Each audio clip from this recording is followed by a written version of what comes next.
It's a Bronco. It's got front and rear locking and unlocking differentials. It's got a 2-speed, and it's not a Traxxas. Hey everybody, today we've got something new to look at.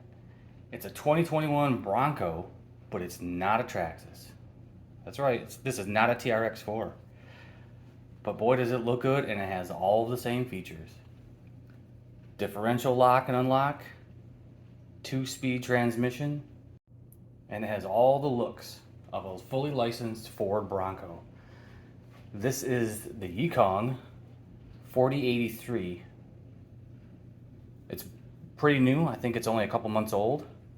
This model is in, I think they call it gray or cement gray. I think it looks good. They also have a yellow and a blue, which are really nice looking models too. I think it looks great.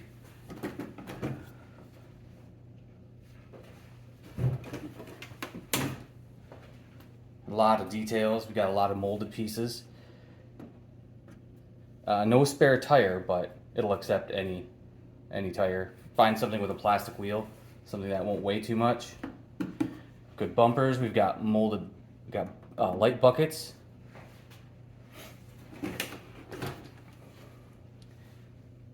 The handles, the roof rack, which looks really good in my opinion. Sliders, mirrors that fold, which is great because these won't break off if you are pretty rough with your rigs like I am. Check it out. I like it. We got the Bronco logo. We got the, some people call these like the sight lines or the like, I don't know what you would call them, but I believe they're for limb risers, the cables that go up here. Overall, I think it looks great. And if you can see, we have an interior. Yeah. The Yikong also comes with a full light kit. Turn indicators, front beams, low and high, tail lights. What do you think? I like it. Oh, and did I forget to mention, this is 1/8 scale. It's a big boy. How about we take a peek at the chassis and some of the details? Wheels and tires are 5.3 inch, 2.2s I should say. These have 1.9 on listed on them. I'm not exactly sure what that is for. I've compared them to other 2.2s I have, and they seem the same. I believe these are knockoff high racks. They feel pretty good, pretty sticky. I gave them a little test drive on my rocks outside, and they did all right. Foams feel pretty compliant, pretty soft. Not too bad for a RTR. Suspension feels pretty good. There's some droop. Always nice to see. Decent amount of flex.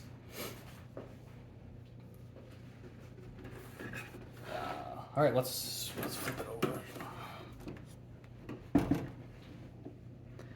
So, get a good shot of the rear axle. We've got, ooh, you can see some rock rash already from my little test drive. Steel drive shafts, steel links, plastic axle housing, and something that I'm not really a big fan of. If you can see this, it's almost like a little truss that's running along the bottom. It's got a lip to it, right there. Something tells me that's just gonna catch on the rocks.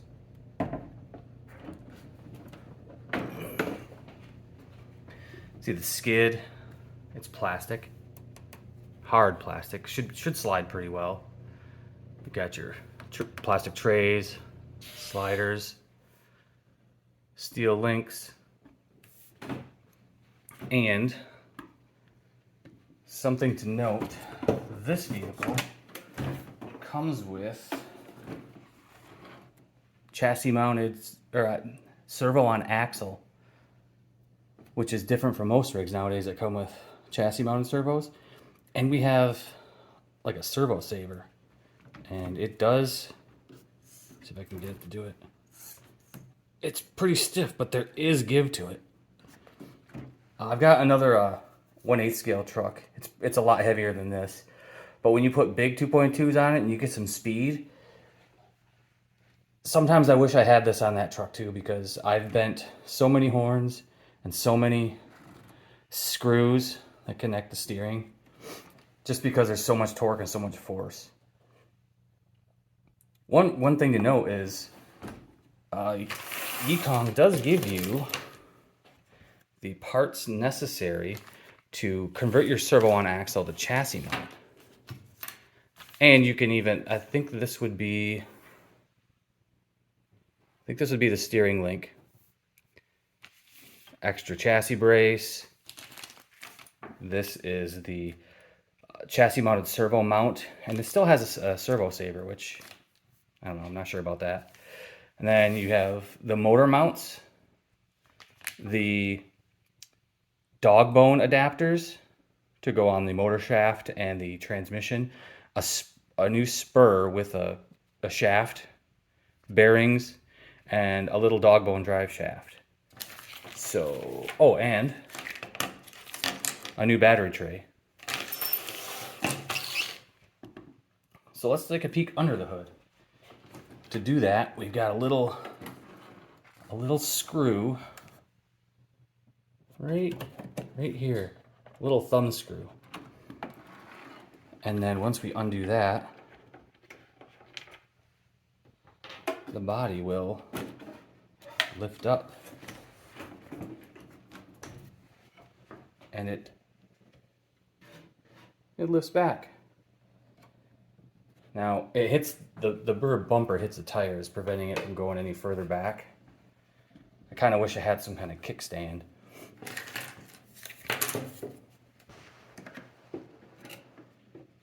Yeah, we'll just do that. All right, let's take a look. Up front, you can see the lack of steering servo since it's servo on axle. We've got a CNC frame rail, machined aluminum frame rails.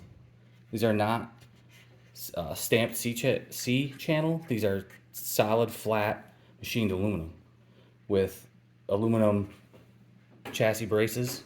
There's one here, another one down here, and I think there might be one under that battery tray, but I'm not positive.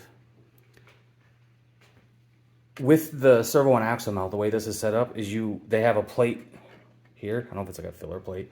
ESC is mounted here. If you do the kit to put the chassis mounted servo in, the bracket goes right here. This plate is obviously removed.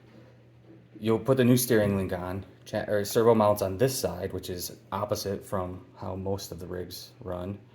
And then your motor will mount up here, or forward in this location, with the new drive shaft connecting to the transmission.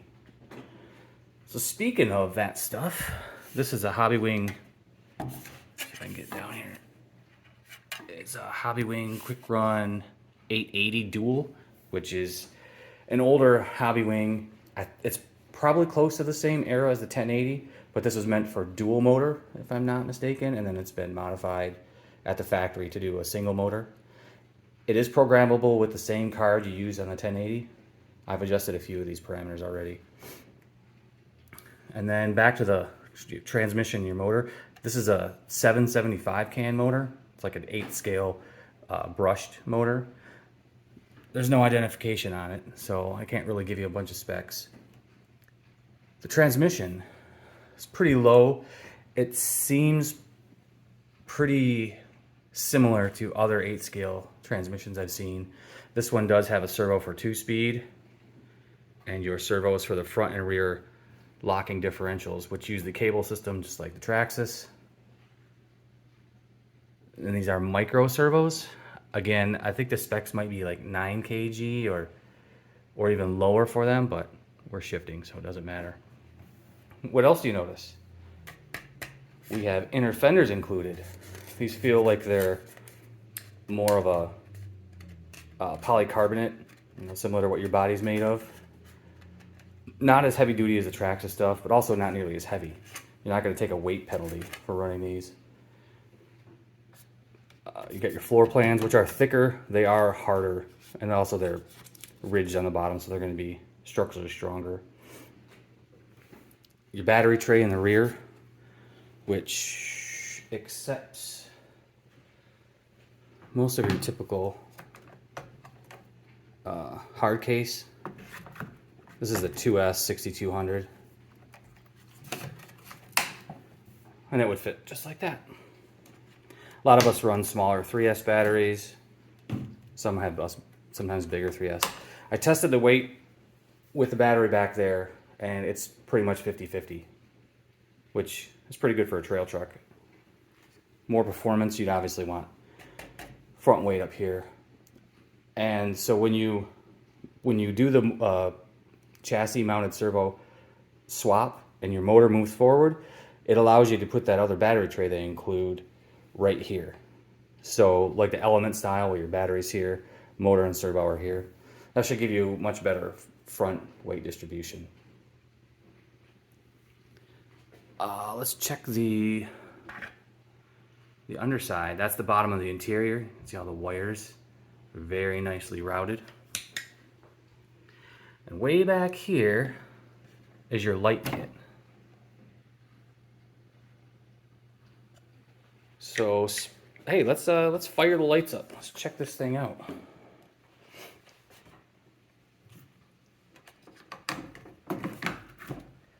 I don't mind this style of tray, but I think straps might be better.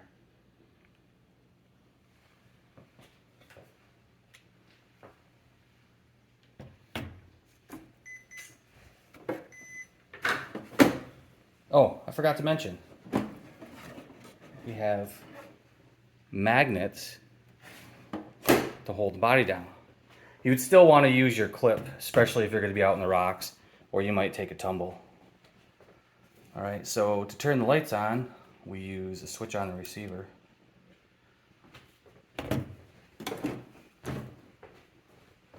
First push gives us low beams, and the second push, high beams and light bar.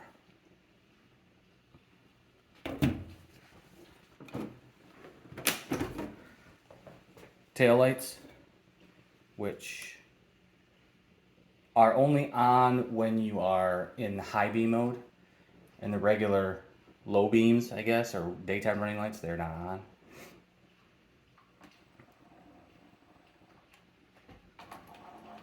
They will light up in reverse, but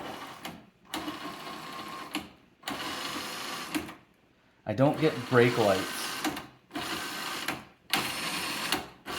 There we go. But again, I'm in reverse, so I'm not really sure why it does that. It's like first reverse from a forward gives you brake lights. Second reverse gives you reverse lights. Now I think if you have your ESC adjusted so that you have forward, reverse, and brake, like a basher would be, I think then you'll get a brake light when you're not forward or reverse. We have turn signals on the mirrors too. And then I think it's, yeah, 3 left turns will get your hazards on. And I believe we can even keep the hazards on. Oops, sorry, out of frame. Keep the hazards on with the lights off. I think that's pretty cool. It's a much better use of the indicators, in my opinion, than having turn signals, because I've honestly never seen anyone use their turn signals out on the trails before. So while we've got the battery in it, I want you to listen to this thing.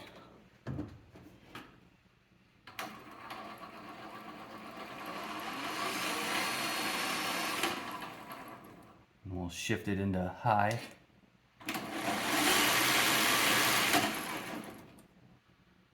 Back to low. Let's check out the modulation.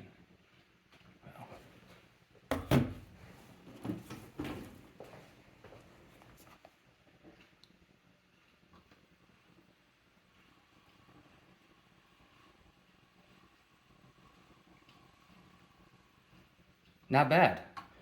That's very sensitive, very trigger sensitive. Servo is listed as a 25 kilogram all metal servo, and it seems to do just fine. It's better out on the trails or on the rocks where you're moving a little bit. You know, some of the weaker servos don't do the best on a solid surface. But oh, check out the bumper.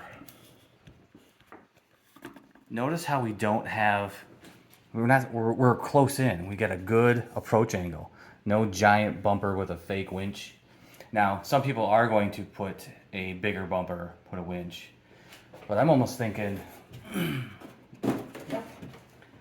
there's enough room to get some kind of winch behind there. And then use this spot, which was probably for a front plate. Other countries run the front plates. And then put a fair lead there. I think that'd be good. So what do you guys think? I like it. I'm a fan. And I'll post some more video when maybe some running footage. Maybe in this video, maybe in the next one. I've already got some ideas for some of the upgrades I want to do or visual tweaks. And then don't forget to like, subscribe, and we'll bring you more content soon. Thanks.